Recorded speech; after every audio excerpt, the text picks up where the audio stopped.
Hey, great games at your table. I'm Jonathan Albin, and this is Game Master Soapbox. Today we're going to be talking about one of the root benefits of role playing, and that is the concept of character development.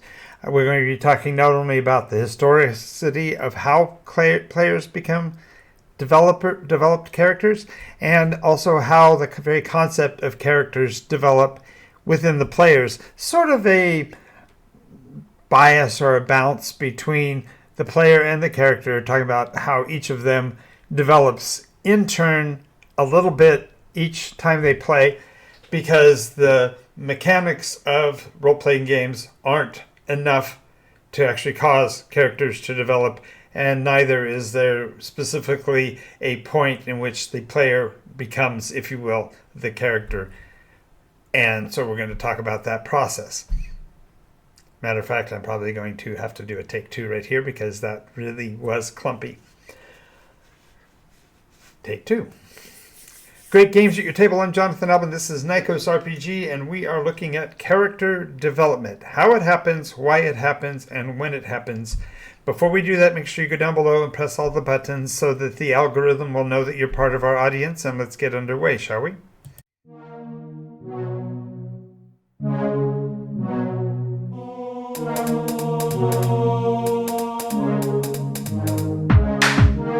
Absorbing damage is the name of the game. From the claws of monsters or the heat from a ball of flame. Our strength in numbers is a roll of the dice. We've all done it. We sat in front of a television set with a brand new series coming out, and perhaps we know something about it, perhaps we don't, but we all have our fingers crossed that the episodes will come off smoothly. We'll get to connect with the characters and get a feeling for the story. And that's no truer than it was when I first watched the next generation of Star Trek. I have been a Star Trek fan since its infancy, if you will. When it first came on, I was in love with the universe and the world. And those first couple of episodes of Next Generation, shall we say, kind of left something to be desired. There were clunkiness in the persona playing. There was a disconnect in the way they structured the team in the show, and it just had its problems. And that character development that turned into the Next Generation as a series soon was something that I not only had affinity for, but I really truly loved, and it really did change the way I perceived of the universe in ways, and I think that it did drive and inform the way I play role-play games. And today we're going to talk about how character development happens, because not only in that series was there difficulty in smoothly transitioning characters into their roles, but there was also even a disconnect between what the players wanted to bring to the table, if you will, and what the director and the story runners, if you will, had in mind. And so there were quite a few transitions and changes, to the point where one particular actress actually played 3 separate roles within a year or so of the show's launch. And so it really did show how the persona, the characters, had to develop, and then the players had to become connected with and integrate with those particular roles. So today we're going to look at how that works in a role-play game.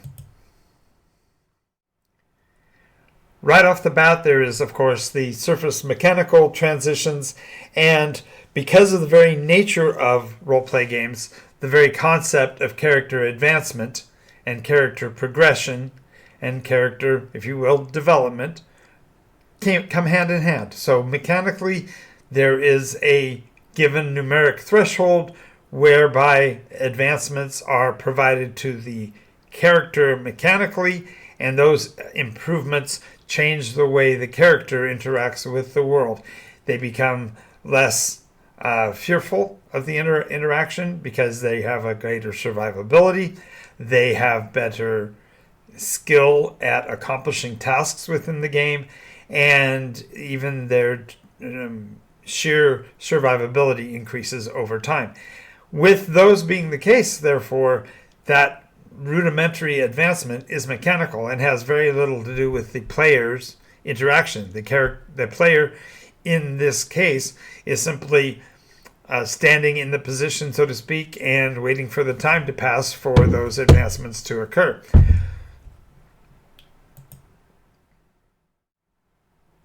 Now, these mechanical advancements include numeric changes on the character sheet and represent advancement of the skills, the feats, the abilities, the mechanical things that made the character feel more real, but also made it easier to accomplish the things that the player hoped for in the game. Now, this interaction is also tied to the player's advancement, if you will, and as the player becomes more aware of the rules of the mechanics and how they fit together, how they connect, they're able to then start to guide the advancement in the directions they want to go in. Now, this is by and large extremely limited because the persona has limitations that are baked into the game mechanics, especially when you're looking at the legacy games, the games that have long legs, so to speak, in the hobby, games that have built-in advancement at static experience points or at certain story thresholds. These not only restrict the players, but they also give them a established routine, tried and true formula for advancement, so it takes less for the player to actually grow into the character than it does for the character to advance on its own numerically. And so it, in a way, the player interaction with the game lags behind the character's interaction with the environment because the character advancements are baked in and part of the mechanics of the system. What this means to the player is that he can pretty much ride in neutral, so to speak, and play his persona as a third party, as something outside of himself, because the mechanical engine of the game is going to give him those advances so that he doesn't actually have to develop the persona, doesn't have to develop the background. As a matter of fact, this is one of the reasons why early Dungeons and Dragons didn't have a specified background. You simply started at the point when the dice were rolled, and you developed just as almost like a one-to-one relationship. A player character might desire advancement, but it would take their decisions and actions to drive that advancement forward. Later on, when Dungeons and Dragons reaches 2nd edition, they pretty much stripped that part out and made the advancement fundamentally automatic.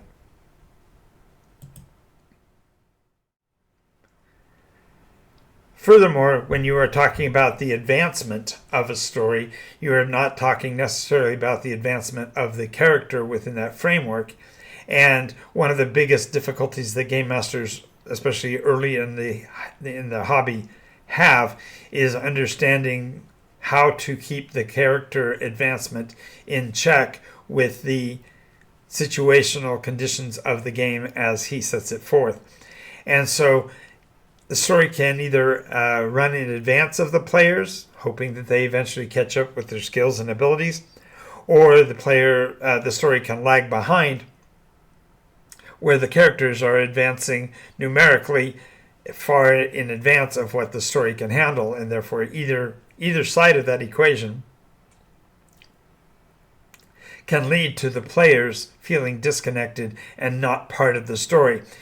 If they're running behind it, they simply don't know how their progression is going to influence the game, and therefore they don't have the chops, if you will, to push against the story and drive it, and instead are dragging behind it, and the story is driving the characters forward.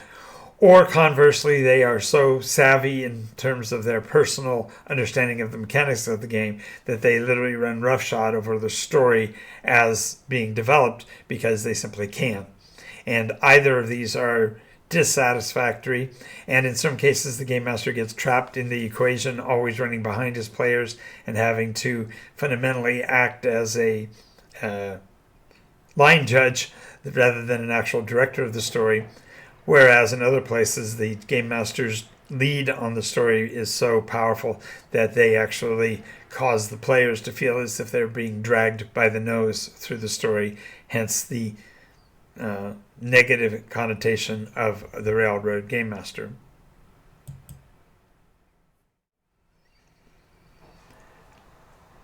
Furthermore, the very mechanics of role-playing games, especially Dungeons and Dragons and others of that ilk, they have such a broad expanse of the types of monsters that the players can engage with that the players may only perceive of advancement when they discover and destroy a new type of monster. And this monster killer checklist ideology can become pervasive, where the players are bored if they have to engage with the same monster week over week.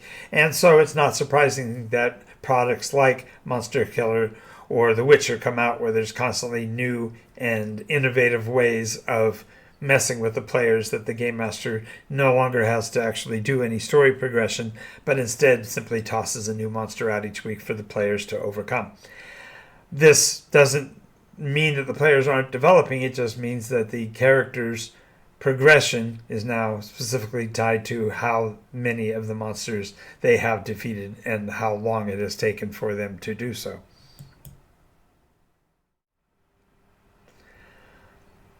But there's somewhere along the line that the player character barrier breaks, and that is partially part of the evolution of a player, and I suppose I'll do a video on that. If you'd like to hear that, make sure you leave a comment in the comment section, and I'll do what I can to create that video. But the idea is that the evolution of a character really is about the evolution of the player and how the player's understanding of their place in the story and what kind of an impact they can have on the world around them can start to splinter the worldview, and the players can begin to understand that they are the ones who drive the story. Now, in certain cases, this can lead down the sandbox pathway to a place where the game master no longer writes any new content, but simply amplifies upon the direction that the players want to go in the story. Or on the other hand, the players can find that their game master is providing them with ample input, and so that they no longer are progressing. They are simply being fed on the charge of finding the new monster and the new integration model. Now, when this barrier starts to break down and the player and the character become more of the same, you'll notice that the players will speak more of the first person in the scenes, because they're no longer seeing as something outside of themselves, but they'll see it as the decisions that they personally would make if they were in that role. And to me, this is where the sweet spot of roleplay comes along, because once you have gotten the player and the character on the same page, then the story that you're telling becomes itself more meaty, because the players are appreciating and integrating with that very concept, so that they are the ones that are changing the course of the future, and they are making the world their own.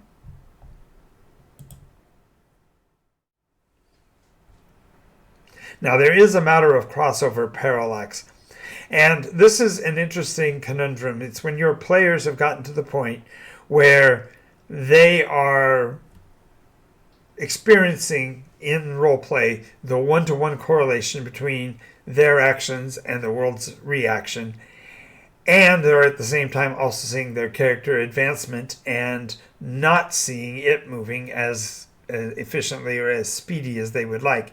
And this crossover parallax can lead to some frustration. I've had players, for example, that get to the point where they feel like everything that they're saying or doing is being ignored, or the interaction is taking too long, or the mechanics of agency aren't identifiable.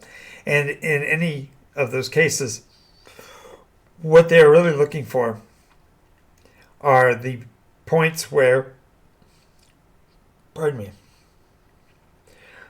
points where their action and the world's reaction becomes syncopated, that they can actually see when the things that they've done have changed the world and how the things that happen in the world have affected them personally. And when that crossover parallax gets to the point where they are now seeing it, if you will, from that ground level as the character in the story, they all of a sudden can develop really strong feelings about where the story is headed and what they are accomplishing as individuals within the game. And this really leads to the internalizing of the identity. And I've had conversations with both players and fans of the Nikos process that don't quite agree with this idea that you should internalize the identity. But the reality is that when you are playing a role-play game, the player's experience in the game is their own, but only to the point where their interactions are seen one-to-one with the non-enjoined or the NPCs of the world. When the NPCs can be themselves and the players being themselves can interact with them in ways that feel natural, you have now reached a level of role play that to me is the heartbeat of the role-play game. When you are no longer just a playing piece on a board or a token in a arcade, so to speak, but instead you are the agent provocateur, and the world is responding directly to those one-to-one interactions. Now the players are fundamentally the basis of the story. It's what happens to them that matters, not what's going on in the world around them. And it's at these points that you end up with what I call the story interface changes. In other words, when you are a game master and you're telling a story, often you have to feed data. You need to provide the players with frameworks of comfort zone and identity and locations so that they feel as part of the story. And that almost has to be external. You're providing the description in ways that the player can consume that information and make it their own.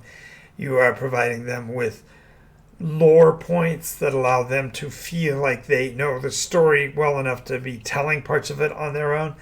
And you're able to take the dynamics of the game and utilize the player's interactions to drive the story so that as those interfaces change, the player parts keep increasing in gravity and value so that the story progression is not a linear line of the railroad dragging the players along, but instead it is a choice by choice by choice of the players to move the track forward or backward, backward or forward.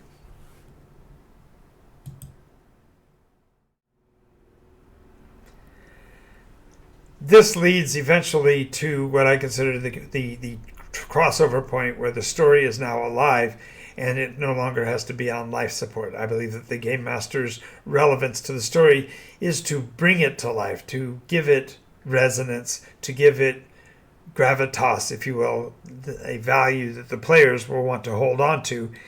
But it's a matter of transitioning the scene of the game from story drive to player drive in such a way that the harmony between the two make it fundamentally indistinguishable. The game master's presentation of the facts of the story, so to speak, informs the player's choices so that they can make the ones that will drive the new story development.